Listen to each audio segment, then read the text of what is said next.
열렬한 환영을 감사합니다. 제가 또 보니까 교회가 벌써 옛날에 우리 여기 빛과 소금의 교회로부터 시작한 교회가 해주교회, 오늘날 해주교회 이렇게 하는 교회인데 오래됐음에도 불구하고 느낌이 오늘 들어왔을 때의 느낌이 여전히 신선하다 하는 이런 생각을 갖게 됩니다. 여전히 새롭게 오래된 맛이 안 나고 이제 신선한 맛으로 그런 분위기가 느껴집니다. 그리고 또 오다 보니까 딱 들어서 보니까 여기에 오늘 증거해야 될 말씀의 그 핵심 내용이 단어들이 여기에 표면에 이미 다 나와 있어요. 세 가지 단어가. 오늘 제목이 뭐냐면은 우리 말세 성도가 기억해야 할 세 가지 단어 혹은 동참해야 할 세 가지 내용, 그런 내용들인데 이 세 가지가 다 나와 있습니다. 뭘까요? 여기 있는 단어들 중에 우리 하늘로 적혀 있죠. 하늘로 쭉 있는 중에 세 가지를 한번 알아맞혀 보십시오. 하나님께서 특별 상을 주시겠습니다. 세 가지 단어. 맨 처음 하나는 지왕, 소망, 예수의 나라. 오늘 우리 복음 전할 그 제목 중에 예수의 나라가 나오는데 이 지왕이 예수님의 나라입니다. 또 하나는 뭘까요? 환란. 예수의 환란. 본문 읽었잖아요. 나는 너희 형제요 예수의 환란과 나라와 참음에 동참하는 자라. 세 가지. 예수의 환란, 나라, 참음. 자, 여기 환란 또 나왔습니다. 그 다음에 또 마지막 하나는 어디 나왔습니까? 맨 마지막 인내, 참음, 인내. 중국 성경에는 인내라고 그대로 나와 있습니다. 오늘 본문은 그 사도 요한이 이 요한계시록을 이제 아시아 일곱 교회에게 쓰면서 자신을 소개하는 첫 번째 말입니다. 나는 누구인가? 나 요한은 너희 형제라. 사도이면서도 자신을 낮추지요. 너희 형제라. 그 다음에 특징을 세 가지로 말합니다. 오늘 세 가지 기억해야 할 단어, 기억해야 할 특징, 말세 성도입니다. 우리는 지금 말세 중에서도 말세, 예수님이 곧 오실 그러한 말세를 당한 성도인데 이 말세 성도가 세 가지 단어를 기억하고 그 세 가지에 동참하는 자가 될 때에 그것이야말로 진정한 성도의 특징이라 말할 수 있겠습니다. 그 세 가지가 무엇이요? 예수의 환란과 예수의 나라와 예수의 참음에 동참한다. 자신을 그렇게 소개합니다. 나도 여러분들과 함께 예수의 환란, 나라, 참음에 동참하는 자라. 우리말 성경도 그렇지만은 이 예수의 환란하고 그 다음에는 그냥 나라와 참음 이래 했잖아요. 근데 문장 구조를 보면은 앞에 예수의이라는 수식어가 뒤에 세 개에 함께 다 연결되는 말입니다. 그러니까 정확하게 풀어서 이야기하면은 나는 예수의 환란과 예수의 나라와 예수의 참음에 동참하는 자라, 그런 뜻입니다. 예수님은 우리의 구원자이실 뿐만 아니라 우리와 공동 운명체지요. 예수님이 무엇을 참으면은 우리도 참아야 되는 것이고 또 예수님이 어떤 그 나라 영광을 가지고 있다면은 우리도 동일한 영광을 갖게 되고 예수님이 어떤 환경 가운데서 환란을 당하셨다면은 우리도 똑같이 그 환란에 동참하는 자. 그러나 주님의 운명과 우리의 운명이 하나이라는 것입니다. 이것이 말세 성도의 특징입니다. 당시 성도들은 로마의 앞자리에서 상당한 고난을 겪고 있습니다. 안쪽으로는, 바깥쪽으로는 황제의 위협이고 또 종교적인 박해이고 내부적으로는 거짓 선지자들이, 온갖 거짓 선지자들이 나타나서 성도들을 미혹했습니다. 그런 가운데서 일부 성도들은 배도했습니다. 배도라는 말은 이제 그 복음을 버리고 세상으로 갔다는 거죠. 그 핍박을 견디지 못해서 황제 숭배에 굴복하고 그런 사람들도 있습니다. 또 일부 성도들은 순교의 길을 갔습니다. 정반대의 길을 갔습니다. 정말로 복음을 위해서 생명을 바치고 산업을 잃고 직장 잃고 파산에 이르고 그리고 마지막에는 심지어 화형을 당하든지 사자의 밥이 되든지 이렇게 해서 순교의 길을 간 사람들도 있습니다. 그리고 대부분은 어떻습니까? 어려운 가운데서 어쩔 줄 몰라 하는, 두려워하고 불안해하고 염려하는 그런 가운데 있습니다. 그때 그 의심을 갖는 자, 불안에 떨고 있는 자들을 격려하고 경고하기 위하여 이 요한계시록이 쓰여졌습니다. 근데 그는 자신을 소개하는 가운데 요 세 가지 특징을 말합니다. 나도 이렇게 예수의 환난, 나라, 믿음의 참음에 동참한다는 말은 여러분들이 당하고 있는 이 예수의 환난과 예수님이 당하고 있는 그 고난과 인내, 이런 것들이 여러분만 당하는 것이 아니라 나 자신도 동일하게 함께 거기에 동참하고 있다. 그리고 그렇게 말씀함으로써 사도 요한은 우리에게 뭐라고 말하냐면, 말세 성도는 결국 이 세 가지의 예수와 함께 동참할 때 그것이야말로 진정한 성도의 특징이 된다라는 것을 우리에게 알려주고 있습니다. 그럼 맨 먼저 첫 번째 내용, 예수의 환난에 관한 문제입니다. 아직도 많은 우리 한국 제가 가서 느낀 점이 뭐냐면은, 여전히 많은 성도님들은 이런 그 잘못된 신앙을 갖고 있어요. 뭐냐면은 예수님을 믿으면은 모든 일이 잘 되어진다, 만사형통하다. 근데 우리 찬송가도 그런 거 있죠. 믿음으로 사는 자는 만사형통하리라. 근데 그때의 만사형통이라는 의미와 우리가 흔히 말하는 만사형통 의미가 좀 다릅니다. 진정한 영적 의미에서 만사형통이라고 말할 수 있습니다. 근데 그 말은 어떤 의미냐면은, 우리가 환난을 당하든지 어려움을 당하든지 하나님께서 그의 자녀들을 향하여 온전한 길로 인도하셔서 모든 것이 합력하여 최종적인 승리와 영광에 이른다, 그런 의미에서 만사형통이라고 할 수 있습니다. 그런데 세상이 말하는 만사형통은 그거 아니죠. 그게 아니고 그냥 우리의 육신의 삶에 병도 없고 수명도 장수하고, 그 다음에 특히 우리 한국 사람 또 자녀들에 대하여 대단한 애착을 가지고 있어요.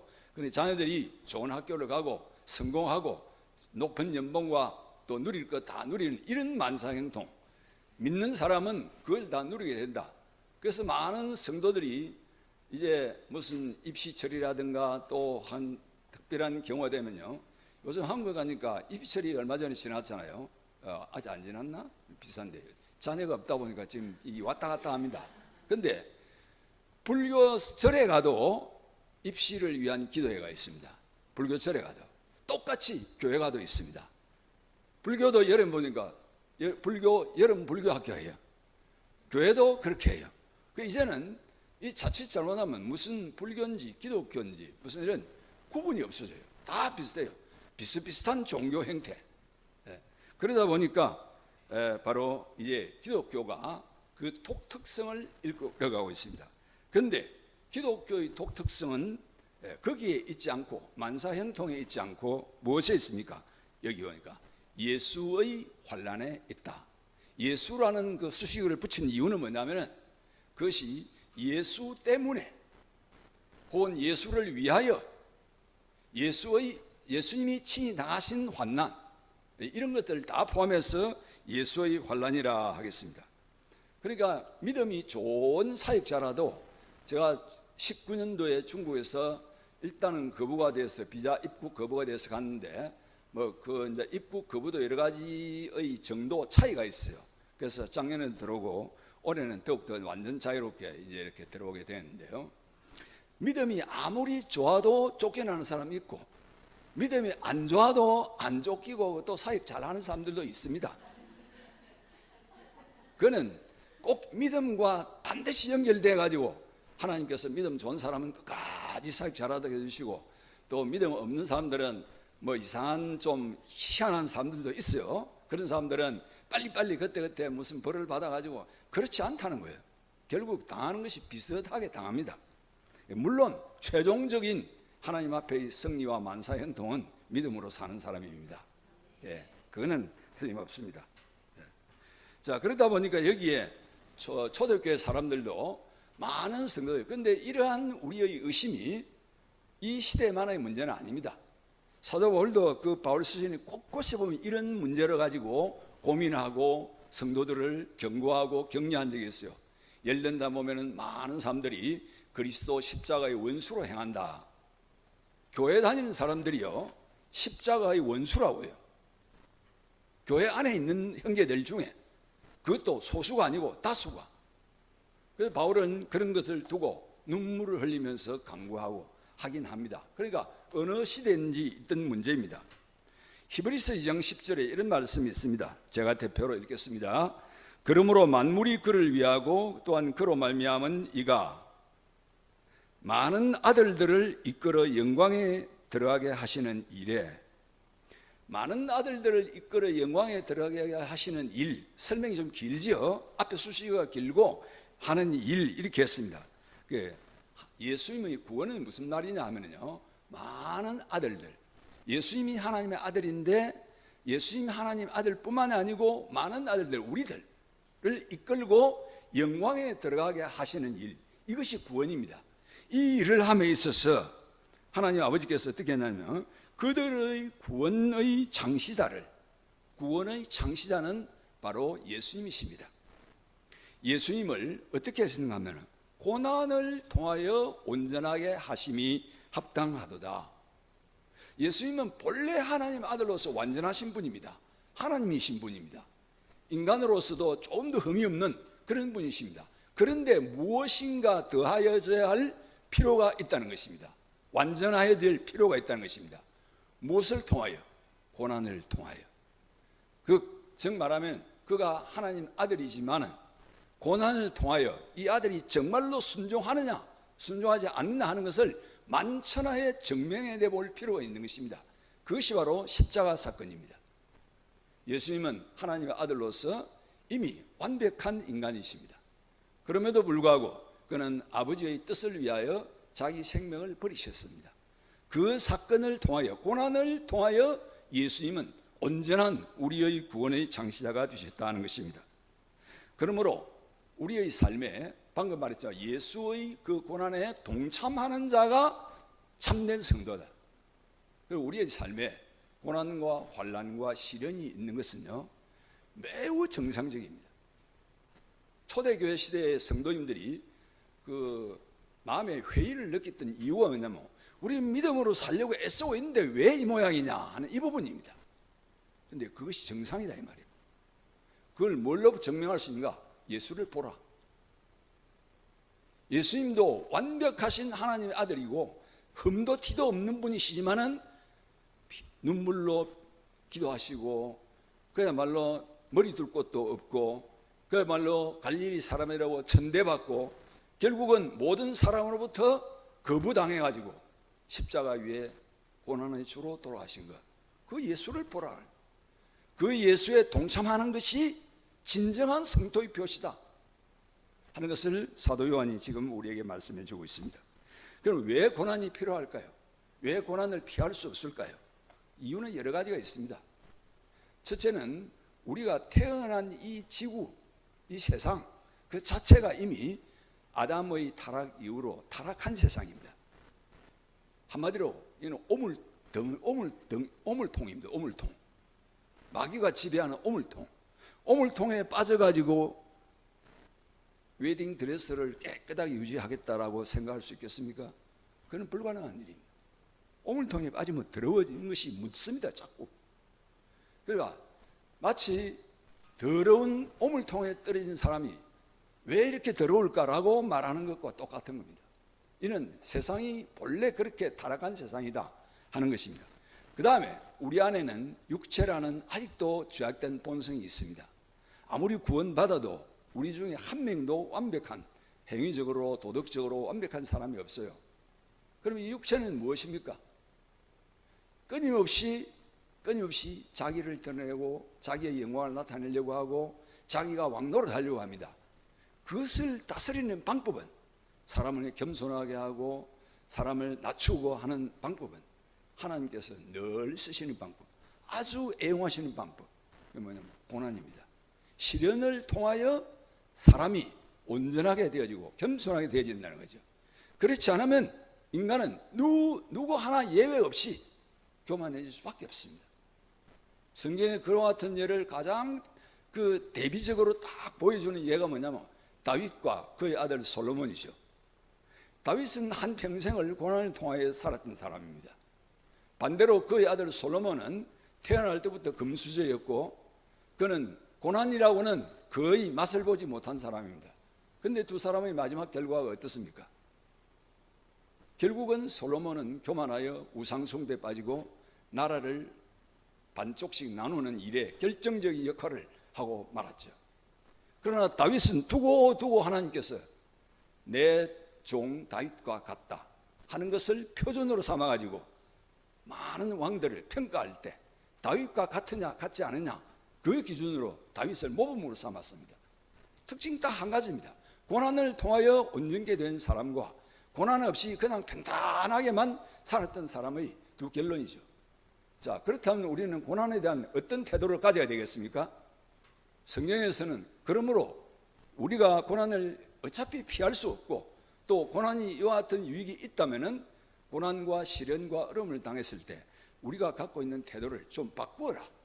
근본적인 태도를 바꾸라라고 성경은 지속적으로 우리에게 말해주고 있습니다. 어떻게 말해주고 있습니까? 고난을 기뻐하라. 기뻐하라. 많은 사람들이 너희를 핍박하고 너희를 욕한다면은 기뻐하고 즐거워하라. 또 고난에 성공하라. 이런 고난을 적극적인 자세로 대해야 할 필요가 있다는 것이죠. 이것이 바로 말세 성도의 특징입니다.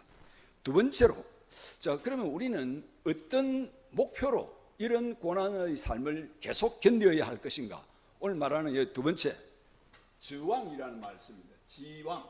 근데 우리말에는 항상 저런 말을 쓰지 않고 한국 성경에는 소망이라는 말을 씁니다. 소망이라는 말을 쓰는데 중국말에는 소망이라는 말을 쓰지 않고 지망이라는 말을 씁니다. 똑같은 뜻입니다. 바로 그 뜻입니다. 그러면 우리는 무엇을 목표로 하고 이 환난의 삶을 받아들이고 때로는 그것을 더 즐기고 때로는 더 적극적으로 대처해 나가야 할 것인가? 삶의 목표가 분명해야 되겠죠. 목표.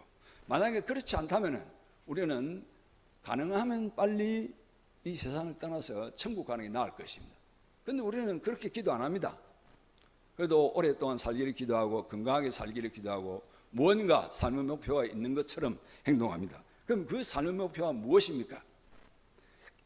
하나님께서 우리 성도들을 부르실 때는 모든 부르심에는요 약속이 있습니다. 이것은 창세기 1장부터 요한계시록까지 변함없는 중심적인 사상입니다. 부르심에는 약속이 있다. 그 대표적인 케이스가 누구냐면은 아브라함입니다. 하나님은 아브라함을 그냥 잘 살고 있는 갈대아 우르 자기 고향 친척집에서 불러내었습니다. 너 고향을 떠나라. 아비 집을 떠나라. 여러분 고향 떠나니까 좋습니까? 어째? 고국이 좋습니까? 중국이 좋습니까? 떠나면은 그때부터 오는 근본적인 많은 불안 요소가 있습니다. 많은 불안 요소. 일단 내 나라가 아니니까 몸에 맞지 않은 옷을 입은 듯한 그런 느낌. 저는 처음 중국에 왔을 때 그랬어요. 그때에도 90년대인데 중국행 비행기를 딱 타면은요 가로 이 가슴에 있는 횡격막이 한 단계 위로 탁 올라와요. 느낌이 느껴져요. 이게 긴장. 더구나 이제 여러분들은 또 대부분 사업을 하러 오셨기 때문에 비교적 자유롭게 내가 누구다라고 말을 해도 좋죠. 근데 우리는 이게 처음부터 당신이 누구냐라고 물었을 때 할 말이 없어요. 뭔가 거짓말 해야 된대. 그래서 나중에 제가 느낀 게 세상에 제일 하기 어려운 것이 거짓말이구나. 그래서 거짓말 안 하기로 결심했습니다. 근데 이거는 거짓말을 안 할 수가 없어요. 뭡니까? 그래, 공부하러 온 유학생입니다. 뭡니까? 학교 선생으로 일하고 있습니다. 그런데 당신은 또 그러다 보면 자꾸 이제 깊이 교제가 되다 보니까 묻게 되잖아요. 근데 참 대답을 제대로 못하고. 그러니까 중국 땅에 딱 들어오면 횡격막이 싹 한 단계 올라다가 그 다음에 잠시 한국으로 휴가 가잖아요. 무슨 안식이든지 휴가든지 가면은 그 국적기만 딱 타면은 이 횡격막이 한 단계 아래로 쏙 내려서 후 하는 이런 생각. 그러면 무의식 중에 오는 불안 긴장이죠. 그럼 제가 이 중국에 왔어야 아브라함을 이해하게 되었습니다. 아브라함이 자기 아내를 뭐라고 합니까? 누이라고 합니다. 왜 그랬습니까? 아내라 했다가는 그 상대방 나라 사람들이 자기 아내를 데려가기 위하여 아브라함 자신을 죽일까 걱정해가지고 또 거기에 또 아브라함 아내 사라는 잘 동의를 했어요. 또 잡혀가더라도 실제로 잡혀갔지요. 2번씩이나 잡혀가잖아요. 한 번도 아니고. 아마 우리 여성도님들이 이런 걸 일생에 경험을 2번씩이나 하면은 그 트라우마 견디기가 쉽지 않을 겁니다. 남의 집에 그냥 끌려간 것입니다. 남의 왕한테. 아무 대책도 없이 하나님의 특별하신 개입과 은혜로 구원함을 받았죠.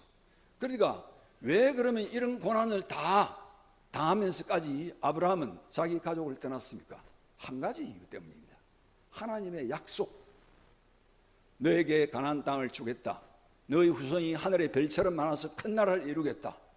너희 후손으로 말미암아 천하 만민이 복을 받을 것이다. 이것을 신약적으로 우리 복음적으로 이해를 하면은요, 단 2가지입니다. 그리스도와 하나님의 나라. 그리스도와 하나님 나라를 약속하시고 그것을 줄 테니까 너는 너 고향과 친척과 아비 집을 떠나라 한 것입니다. 아브라함은 그 말씀을 믿고 떠났습니다. 그런데 우리들도 마찬가지입니다. 9일에 이스라엘도 마찬가지입니다. 왜 출애굽을 했습니까? 똑같은 약속, 아브라함에게 주신 그 약속을 한 번 더 반복합니다. 마찬가지로 우리들도 마찬가지입니다. 우리가 세상에서 부름받아 나온 자들입니다. 세상에 있으면 마음 놓고 살고 즐겁게 행복하게 누리고 살고 지금 이 순간에 와서 뭐 예배 드린다고 이렇게 부자유스럽게 이렇게 매이지 않아도 될 텐데 이런 생각을 할 수가 있어요. 물론 이제 믿음 안에 들어오면 이것이 더 행복하고 더 자유로운 것을 알지만은 세상의 관점에서 본다면은 뭔가 잃는 것 같고 어려운 것 같습니다. 그런데 왜 그렇게 했습니까? 우리에겐 우리의 소망이 있기 때문에. 저와 소망. 예수님께서도 그렇게 말씀합니다. 그러므로 우리에게 삶의 목표를 알려주시죠. 우리가 잘 아는 말씀, 너희는 먼저 그의 나라와 그의 의를 구하라. 그리하면 이 모든 것들은 너희에게 더하시리라. 아주 기초적인 말씀입니다. 그런데 제가 보니까요, 항상 모든 문제는 기초에서부터 시작돼요. 기초가 제대로 안 되는 거예요. 이 모든 것을 더하여, 이것은 더하여 주시는 것입니다. 추가적으로 구하지도 않고 별로 관심이 없는데 하나님은 추가적으로 주신 것이다. 그럼 우리의 주된 관심은 어디에 있어야 하는가? 그 앞에 말씀하는 것은 구하라 하는 것. 하나님의 나라와 의를 구하라. 우리가 장래에 들어가게 될 하나님의 나라는 당연하게 이미 확보됐습니다. 그럼 구하라는 말은 뭐죠? 그의 나라가 지금 이 순간에 아직도 어둠 가운데 있는 세상 가운데 임하기를 구하라 하는 것입니다. 하나님 나라를 위하여 헌신하고 살아라. 그 목표를 위해서 우리에게 주신 사명입니다. 믿는 사람들은 동시에 2가지가 있습니다. 하나는 내가 구원을 얻고 복받는 것. 2가지, 다른 측면은 뭐냐면 그 동시에 우리는 사명자가 되는 것입니다. 거기에는 선교사와 평신도의 구분이 없습니다. 모든 사람은 방식만 다를 뿐입니다. 저는 중국말로 쫀지, 그러니까 전업해서 복음을 전하는 사람일 뿐, 여러분들도 삶을 통하여 복음을 전합니다. 하나님과 우리의 관계는 어떤 신분의 차이도 없습니다. 동시에 우리는 하나님을 온전히 섬깁니다. 섬기기 위하여 환난 가운데 있는 이 세상 가운데서 하나님의 말씀을 지킵니다. 힘듭니다. 그때 우리가 바라는 목표는 뭡니까? 하나님의 나라입니다. 우리가 매일매일 하나님의 순간 말씀대로 순종하며 산다면 그것이 바로 하나님 나라를 위한 삶입니다. 그것이 바로 예수의 나라입니다. 그러니까 예수의 나라 위해서 특별히 다른 일을 할 필요가 없다는 그 말입니다. 여러분 지금 하시는 일, 말씀의 원리를 따라서 말씀을 순종함으로써 그 일들을 계속하십시오. 그것이 바로 예수의 나라에 동참하는 것입니다. 하나님 말씀에 어긋나는 일은 거부하고 말씀에 순종하며 사는 삶, 그것이 바로 하나님 나라의 삶입니다. 그런데 많은 분들이 하나님 나라 하니까 이것이 무슨 저 멀리 구름 잡는 거 어딘가에 있는 것처럼 생각하는데 그렇지 않습니다. 내 매일매일의 구체적인 삶 속에 하나님의 뜻을 행하며 사는 것, 그것이 하나님 나라를 위한 삶입니다. 그것이 예수의 삶입니다. 주님께서 말씀하셨습니다. 나는 이 땅에 올 때 너에게는 너희들이 알지 못하는 양식이 있다. 양식이란 말은 먹지 않으면 굶어 죽는, 그러니까 양식과 같이 그것보다 더 소중한 것이 따로 있다. 먹는 것보다도 더 소중한 것이 따로 있다. 그것이 뭐라고 했습니까? 나를 보내신 자의 뜻을 행하는 것. 그것만 예수님께서 우리에게 보여주신 모범이십니다. 그리고 우리가 사업도 해야 됩니다. 자녀도 교육해야 됩니다. 훌륭한데 우리 몸 건강도 지켜야 됩니다. 다 해야 됩니다. 모든 것 가운데 가장 첫 번째 사명이 뭐냐? 나를 향하신 하나님의 뜻을 행하는 것입니다. 그것이 예수의 나라입니다. 그러면은 이 모든 것 염려 없이 다 되어 주십니다. 여러분 조금 눈을 떠서 자세히 우리 주위를 살펴보시면 그렇게 했을 때 하나님께서 그 후손과 자녀들과 삶의 이런 것들을 버리지 않고 먹여주시고 풍부하게 채워주시는 그 예들, 증거들을 우리 주위에서도 많이 볼 수 있습니다. 저는 많이 봅니다. 먼저 나라와 의를 구하면 나머지 것 염려 안 해도 다 먹여주시고 재워주시고 입혀주시고 필요한 거 누리게 해주시고 하나님 그 자녀들을 비참하게 만들지 않습니다. 그러니까 이 사실을 믿고 예수의 나라에 동참하는 저와 여러분이 되시기를 바랍니다. 그 다음에 마지막으로 세 번째가 있습니다. 세 번째가 뭐냐면은 이 어디에 동참하라고요? 첫째는 예수의 환난에 동참하라. 두 번째, 예수의 나라에 동참하라. 그 다음에 마지막으로 예수의 인내에 동참하라. 이렇게 생각할 수 있겠습니다. 자, 앞에서 그렇지, 이 세상은 이미 환난이 있을 수밖에 없는, 시련과 고난이 있을 수밖에 없는 세상이다. 그거 압니다. 두 번째, 그 중에서 우리는 그 나라를 위해서 삽니다. 그러니까 마치 이 우리가 산다는 것은요, 이 군인들 중에 특공 부대가 낙하산을 타고 적진 한복판에 떨어진 것과 같아요. 무슨 말이냐면은 지금 적진을 공격해서 적군을 우리 아군 나라로 만들어야 될 텐데, 승리해야 될 텐데, 전쟁 중에 적진 한복판에 특공대가 떨어졌으니까 적들이 가만히 두겠습니까? 온 사방에서 공격이 오죠. 그리고 우리의 삶은 한순간도 쉴 수 없는 공간입니다. 영적인 전투는 한순간도 정지하지 않아요. 물론 우리가 그리스도 안에서 기본적인 평안과 안식과 이런 것들 자유를 누리지만, 그러나 우리의 긴장과 우리의 영적인 상황의 전투 태세는 한순간도 우리가 느슨하게 할 수가 없다는 거죠. 그렇게 느슨하게 하는 순간 바로 공격이 들어오죠. 왜냐하면 마귀는 방학이 없어요.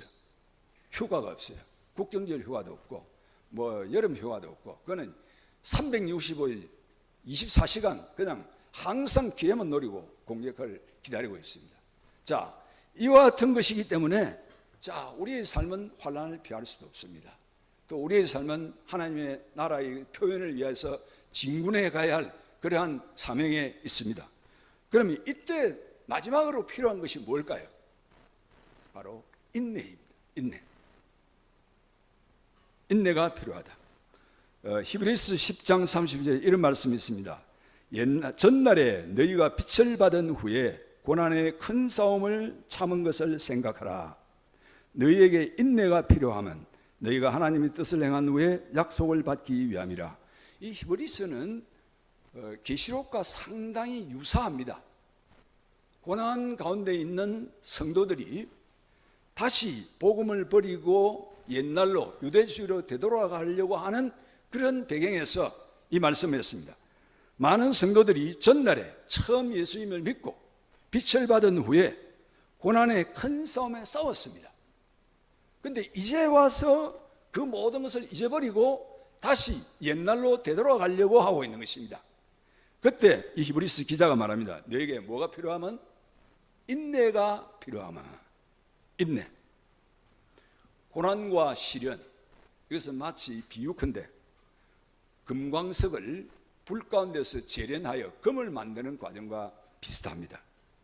제가 언젠가 요 근래에 무슨 자료를 보니까 그래요. 광산에서 금광석을 원석을 캐는데요, 잘해야 일반적인 경제적인 그 가치가 1톤을, 돌 한 톤을 정련을 하면은 금 겨우 5g 정도 나온답니다. 한 톤하고 5g. 그럼 나머지는 무엇입니까? 불순물입니다. 우리가 처음 예수님을 믿고 세상으로부터 구원받아 하나님의 자녀가 되었을 때 우리의 상태는 마치 원석과 같습니다. 99.9%가 잡물, 그 불순물, 쓸데없는 것 꽉 들어있죠.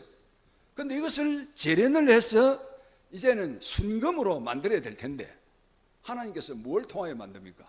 고난을 통하여. 옛날에 가지고 있었던 자존심, 육체의 욕망, 이거 하나하나 깨뜨립니다. 전부 다 고난을 통하여 깨뜨립니다. 그런데 문제는 이 순간에 필요한 것이 뭐냐? 인내입니다. 왜냐하면 수많은 사람들이 고난을 끝까지 견디지 못하고 중도에 포기하는 자들이 있기 때문에 그렇습니다. 인내. 그래서 우리 그 신앙의 3대 요소를 믿음, 소망, 사랑이라고 하잖아요. 믿음, 소망, 사랑. 근데 믿음, 소망, 사랑 중에서 믿음은 과거에 우리가 무엇을 믿는가에 가서 과거에 이미 이루어진 일을 믿는 것입니다. 믿음의 내용. 그 다음에 소망은 장래에 우리가 들어가게 될 것과 삶의 목표에 대한 그것이 소망입니다. 그런데 그것을 이루는 방식이 뭐냐면 사랑입니다. 그런데 사랑에 관하여 그 사랑장이라고 불리는 고린도전서 13장이 있지 않습니까? 거기 보면은 사랑은 어떠하다라고 사랑의 속성을 쭉 연결합니다. 첫 번째가 뭘까요? 사랑은 언제나 오래 참고. 저는 이 말씀을 보고 좀 의아하게 생각했습니다. 우리가 사랑하면 무슨 생각을 합니까? 무릎을 꿇고 예물을 가져와서 당신을 사랑합니다. 결혼, 구원, 청혼을 하고 그 다음에 또 사랑한다고 예물을 주고 안아주고 또 맛있는 음식을 사주고 그 다음에 우리 포용을 해주고 포옹을 해주고 이런 그 어떤 감정의 표현, 그것이 사랑이 아닌가. 근데 그거하고 인내하고 무슨 소용이 있냐? 인내. 근데 인내가 보니까 한 번 있는 게 아니에요. 사랑은 언제나 오래 참고 시작해서 쭉 나가다가 사랑은 또 어떻습니까? 모든 것을 참으며. 사랑은 모든 것을 참으며. 이것도 인내잖아요. 7절 마지막에 고린도전서 13장 7절 보면 최종적으로 사랑은 모든 것을 견디느니라. 견디느니라 이거는 중국말을 보니까 인내라는 말로 딱 그대로 했어요. 자, 그러면 거의 우리말 성경에는 3번씩이나 반복해서 사랑이 어떤 것이다라고 이야기할 때 사랑은 인내와 연관이 되어 있다. 모든 것을 참고 모든 것을 견디고 모든 것을 언제나 오래 참고. 그래서 이 인내라는 것이 그토록 중요하구나. 왜 사도 요한이 딱 지적해서 이 3가지 예수의 환난, 예수의 나라, 예수의 인내에 동참하는 자라고 자기를 소개했을까? 이 말세의 고난 가운데 있고 힘들어하는 성도들에게 왜 이런 것을 말했을까? 그 이유를 알만하더라고요. 그러니까 이 인내라는 덕목이 우리에게 아주 중요합니다. 야고보서 1장 3, 4절에 이런 말씀이 있습니다. 이는 너희 믿음의 시련이 인내를 만들어내는 줄 너희가 알미라. 인내를, 그 다음에 다음 말씀입니다. 인내를 온전히 이루라. 야고보 1장 3절 4절 말씀, 인내를 온전히 이루라. 그런데 이 인내를 온전히 이루라는 이 말을 중국말 번역 성경에 보니까요, 인내에 성공하라 되어 있어요. 인내 당연히 성공해야 된다. 그러니까 많은 사람들이 인내하되 성공하지 못한다는 거죠. 끝까지 가지 못한단 말이에요. 그래서 제가 제일 좋아하는 그 중국말 사자성 하나 가운데 하나가 그겁니다. 젠츠, 견지하라. 젠츠라고 하죠. 젠츠, 따오디, 끝까지 견지하라. 우리의 제일 문제는요, 가다가 변질하는 겁니다. 시작할 때는 잘 했는데, 시작할 때는 순수했는데 세월이 갈수록 점점 변해가지고 그냥 부패해버린다든가, 솔로몬처럼. 그러나 끝까지 인내해서 그 순결함을, 거룩함을 끝까지 지킬 때 그것을 인내에 성공하는 것이다. 요한의 시대가 로마의 폭정에 의해서 고난을 당했다면 저는 오늘 이 시대에도 동일하다고 봅니다. 말세 성도는 동일합니다. 로마 시대의 교회를 핍박했던 주요한 그 3대 그 대표들, 누가 교회를 핍박했는가? 첫째는 용이라고 불리는 마귀입니다. 용, 큰 뱀 불리는 마귀. 두 번째는 적 그리스도, 짐승. 거기에 요한계시록에는 짐승으로 나옵니다. 그런데 거기 나중에 보면 적 그리스도라는 해석이 있어요. 적 그리스도, 짐승. 세 번째가 또 두 번째 짐승인데 이것은 거짓 선지자라 그랬습니다. 그러니까 바깥쪽으로는 로마의 정부 권세, 정권과 권세를 잡은 자들이 교회를 핍박합니다. 이거는 외적으로 핍박하죠. 우상숭배하도록 강제하고 하나님을 섬기지 못하도록 강제적으로 핍박하는 그러한 자. 그 다음에 두 번째 거짓 선지자는 뭐냐? 내부적인 것입니다. 안에 진리를 호도시키고 변질시켜가지고 성도들로 하여금 잘못된 길을 가게 하는 것. 그런데 이 거짓 선지자들이 가르침 중에 하나가 뭐냐면 특징이 첫 번째 짐승을 섬기도록 성도들을 유혹한다 그랬어요. 그래서 첫 번째 짐승이 뭐냐면 세상의 권력과 영광을 중심으로 살아가는 그런 사람들인데 그것을 추구하도록 만든다는 거죠. 쉽게 말하면 뭐냐면 교회가 세속화하도록 만든다는 거죠. 우리 성도들로 하여금 교회는 다니되 너 생각과 마음은 세상에 있는 영광과 세상에 있는 권세를 추구하도록 결과적으로는 우리의 삶에는 세상과 전혀 다를 바가 없도록 만드는데 치중하는 것, 이게 거짓 선지자입니다. 그리고 이제 용 자체가 직접 공격합니다. 그건 오늘날 우리가 육체와 또 마귀의 영적인 공격으로 통해서 우리의 생각과 정신세계 이런 것들을 공격해가지고 우리로 하여금 결과적으로는 공통점이 뭐냐면 십자가를 부인하게 하는 것, 예수의 환난을 부인하게 하는 것, 그리고 참다가도 끝까지 참지 못하게 하는 것, 그 다음에 하나님 나라보다는 세상 나라를 추구하게 하는 것. 이것이 이런 방식으로 첫 그 로마 시대의 교회를 공격하고 시험하고 약화시켰던 그것은요 오늘날에도 그대로 똑같다고 믿습니다. 그리고 지금 중국은 가면 갈수록 직접적으로 핍박합니다. 요즘 얼마나 더 과거 제가 이 국내에 있을 때보다는 그때는 참 호시절이었습니다. 지금은 얼마나 어려운지 몰라요. 지금 제가 섬기고 있는 교회들 중에도 한 두 교회가 지금 그 예배당이 폐쇄당하고 공개적으로 예배를 못 드리고 있습니다. 지금 못 드린 지가 한 1, 2년 넘어가는데 여전히 그렇습니다. 중국인들 교회가 그렇다는 것입니다. 과거에는 수백 명씩 모였는데, 그러니까 외적인 압박이 많아져가고 또 특히 내부적인 그 외우 내환, 내부적인 이 거짓 선지자의 이 활동은 우리들에게까지 들어오고 있습니다. 우리들로 하여금 뭘 추구하게 합니까? 십자가 없는 평안한 예수, 예수의 환난이 아니라 예수의 성공. 그래서 어떤 사람은 그렇죠. 예수의 나라는 좋은데 예수의 환난은 싫다. 그거 있을 수 없습니다. 그런 것. 이 세 가지는 항상 같이 갑니다. 예수의 환난이 있는 곳에 예수의 나라가 있고 예수의 나라를 위해서 반드시 예수의 인내가 필요합니다. 이 세 가지는 분리될 수 없는 말세 성도의 특징입니다. 사랑하는 여러분, 이 세 가지에 함께 동참할 수 있는 저와 여러분이 되시기를 바랍니다. 기도하겠습니다. 하나님 아버지 감사합니다. 우리가 살고 있는 이 세상은 말세 중에서도 말세, 주님이 언제 오실지 모르는 최후의 순간이 시시각각 다가오고 있는 그러한 때인 줄로 믿습니다. 다시 한번 우리가 정신을 차리고 우리의 삶에 다가오는 여러 환난과 여러 시련과 고난들을 조금도 두려워하지 않고 직면하여 대하고 오히려 그것을 기뻐하고 즐거워하고 그것이 우리가 가고 있는 길이 정상임을 증거하는 증거인 줄로 믿고 또 나아갈 수 있는 저희들이 되게 주시옵소서.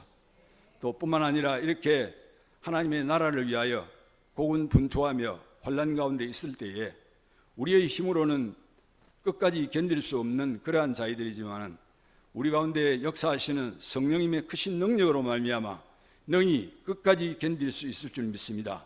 그러한 힘을 저희들에게 공급하여 주시옵소서. 그래서 우리의 가는 길을 다 가게까지 우리의 칼에 든 손을 꽂지 않고 끝까지 승리의 길을 걸어갈 수 있는 우리 성도님들 되게 해 주시옵소서.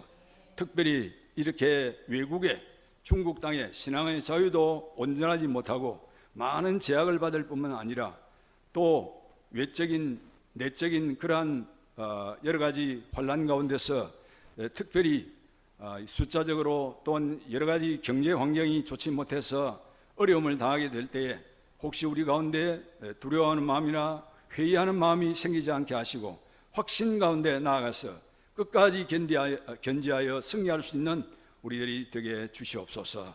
감사합니다. 우리 해주교회를 축복해 주실 줄로 믿고 예수님의 이름으로 기도합니다. 아멘.